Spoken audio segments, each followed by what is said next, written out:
one has a throat of 100 millimeters. The engine with the 50 millimeter diameter throat will have an area of 1,963 square millimeters and a circumference of 157 millimeters.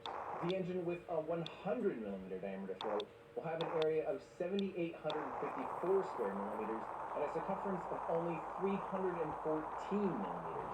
In other words, the 100 millimeter throat engine could flow 4 times more exhaust while only needing to cool twice as much surface area. But wait, it's still twice as much to cool, right? But guess what? If you're flowing 4 times as much exhaust through the throat, it also means you're flowing 4 times as much fuel as coolant through those areas as well. So really, in a sense, there's twice as much fuel as coolant to cool a given area when you double the diameter of your throat. That's a good thing. So a larger engine actually gets easier and easier to cool. But of course they start to bring on their own problems such as combustion instability. But in general, a bigger engine is easier to cool. And right here is the biggest problem with Aerospikes. By design, the throat of their combustion chamber has substantially more surface area to cool. For a toroidal Aerospike, the combustion chamber basically has a giant plug in the middle of it, which greatly increases the surface area of what needs to be cooled. Let's do some simple math based on those last chambers.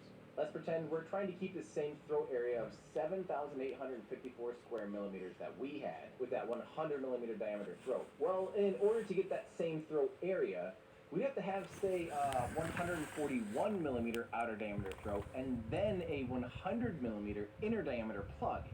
This means we now have more than double the amount of surface area that we need to cool. We went from having a circumference of 314 millimeters to a circumference of both 314 millimeters plus an additional 444 millimeters for the outer diameter for a total of 758 millimeters. These numbers are a bit arbitrary here because we could really stretch this just about any way we want.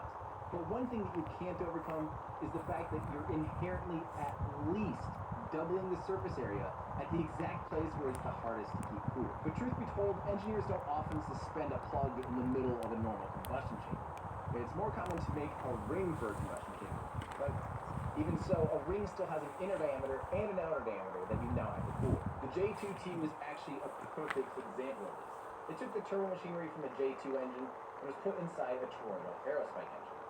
But just look at this picture of the J2 versus the J2T. You can tell just how much substantially bigger the throat is, and now we have 2 throats of that larger diameter just to make up the same throat area as a standard J2. The math works out to being almost 15 times harder to cool the J2T than it is to cool a standard J2. That's certainly not trivial. And don't forget, you have to remove that heat somehow.